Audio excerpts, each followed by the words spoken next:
sekarang kita menuju Masjid Quba. Ya, keutamaannya Masjid Quba dulu. Keutamaan Masjid Quba, man tatahhara min baitihi summa ata Masjidil Quba fa shalla rak'atain kana lahu ajrun umrah. Barang siapa yang punya wudhu di rumahnya, punya wudhu di rumahnya, artinya di peponokannya, artinya di hotelnya lah kalau kita. Summa ata Masjidil Quba, terus pergi ke Masjid Quba, fa shalla rak'atain, terus sholat 2 rakaat, kana lahu ajrun umrah, maka baginya akan mendapatkan pahala umrah. Jadi 1 kali sholat itu didapat dengan pahala umrah. Jadi kalau 2 kali sholat itu 2 kali umrah, insya Allah. Maka dari itu tamu Allah, yadhabu Rasulullah sallallahu alaihi wasallam, setiap pergi Rasulullah fi kulli, setiap hari Sabtu baginda Rasul itu mengunjungi Masjid Quba. Untuk apa? Untuk sholat 2 rakaat minimal atau lebih tamu Allah. Ya, masyian aurakiban, baik itu mengendarai kendaraan ataupun jalan kaki. Berapa jaraknya, Fatur? Jaraknya itu kurang lebih 5 kilo dari Madinah, dari Masjid Nabawi maksudnya. Jadi Masjid Nabawi itu seluas Masjid Nabawi itu yang sekarang yang kita lihat ada yang pelataran di dalam gerbang itu, itulah seluas dulu kota Madinah. Itu luasnya kota Madinah pada zaman Rasulullah. Masjidnya maksudnya, masjid yang sekarang itu kota Madinah yang disebut dengan kota Madinah. Kalau tanah haram Madinah kita pas kemarin masuk terus kita baca doa. Baik sama Allah. Jadi biarpun Rasulullah setiap hari Sabtu, ya, setiap 1 pekan 1 kali beliau tetap mengunjungi selama beliau berada di Madinah. Baik sama Allah, sejarah Masjid Quba. Karena ini agak rada macet dikarenakan di depan jalannya rusak. Terus ada yang motor balik dan lain sebagainya. Saya akan ceritakan tentang Masjid Quba. Baik, ketika itu yang dinamakan dengan ke-13 kenabian baginda Rasul itu hijrah, pindah dari Madinah menuju Makkah. Pertama beliau berangkat hari Jumat, ya, mengajak Abu Bakar As-Siddiq, terus ditemani sampai beliau singgah di Jabal Sur. Ya, kalau dulu dinamakan dengan bersembunyi, tapi dengan kata-kata itu saya tidak setuju, karena baginda Rasul tidak pernah takut. Jadi singgahnya baginda Rasul di Jabal Sur itu 3 hari 3 malam tetap ditemani oleh Abu Bakar As-Siddiq.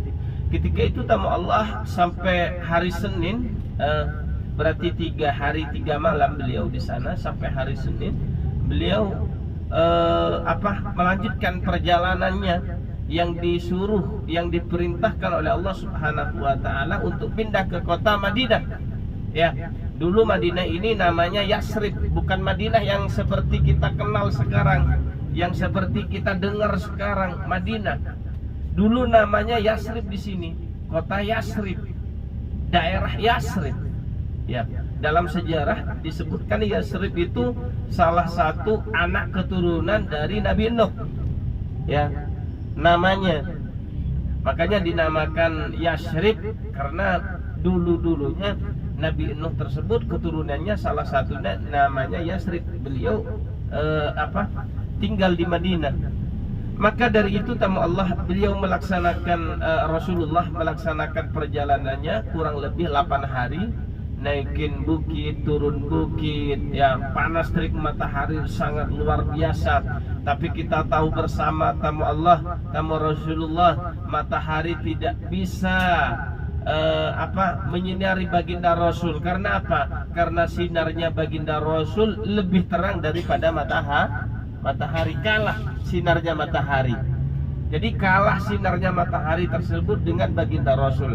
Maka dari itu tamu Allah, tamu Rasulullah Shallallahu Alaihi Wasallam, baginda Rasul, ya, itu tetap dinaungi oleh awan. Awan itu kemana beliau berjalan keluar, tetap awan itu menaungi. Subhanallah. Maka ketika itu tamu Allah, tamu Rasul, ketika beliau datang ke sudah sampai hari Senin, beliau nyampe ke Masjid Quba.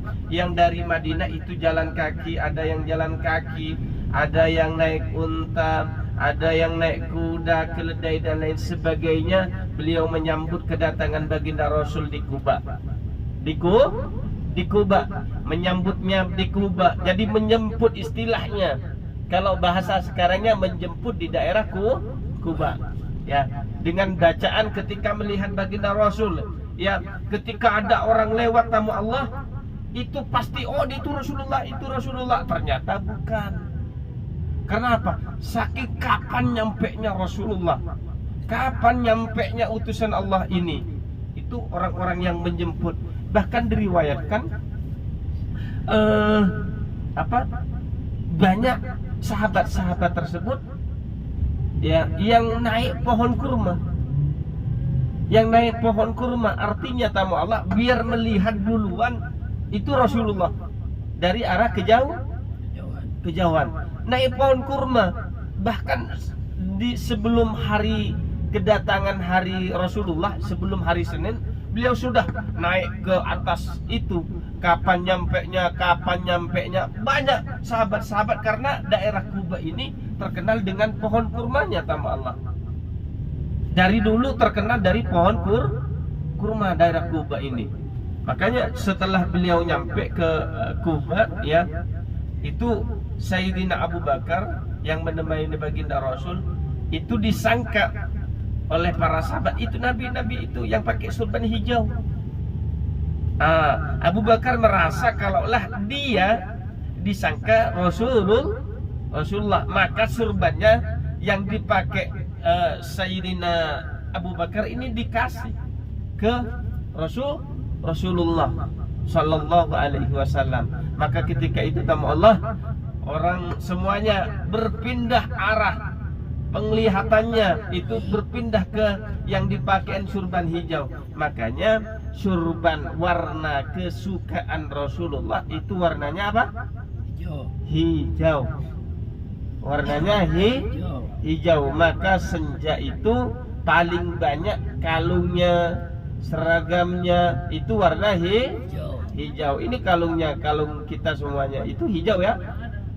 Itu kesukaan warna Rasulullah. Makanya kubah yang menjadi ikon kota Madinah, di bawahnya ada Rasul, itu dicat warna hijau. Alhamdulillah. Sudah tahu tamu Allah.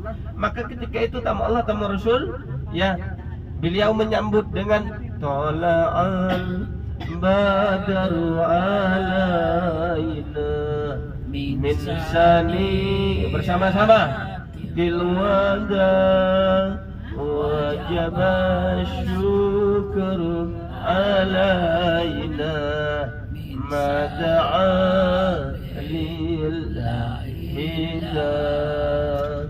tala'al badru alaina min saniyatil wada wajaba syukur alaina mada'a lillahi ayyuhal mabusu bina jita bil amril muta jisa sarat al madina marhaban ya khairada tala'al badru alaina min saniyatil wada wajaba syukur alaina mada'a lillahi. Yang jadi pertanyaannya Patur, gimana kok baginda Rasul sudah hijrah, belum hijrah, tapi banyak orang-orang yang menyambut Rasulullah. Berarti sebelum Rasulullah pindah ke Madinah, berarti nama Rasulullah itu sudah dikenal di kota Madinah tentunya, betul. Ada sahabat tamu Allah yang ditugaskan sebelum diperintahkan hijrah, ya, karena dulu orang-orang Madinah ada 12, ya, terus ada 7, ada yang sering mempertemukan diri ke Rasul di Mina sebelum terjadinya hijrah, makanya disebut dengan Aqabah. Hari Aqabah itu dulu di Mina sering pertemuan dengan Rasulullah, ya. Ketika itu tamu Allah, Rasulullah mengutus sahabat yang bernama Mus'ab bin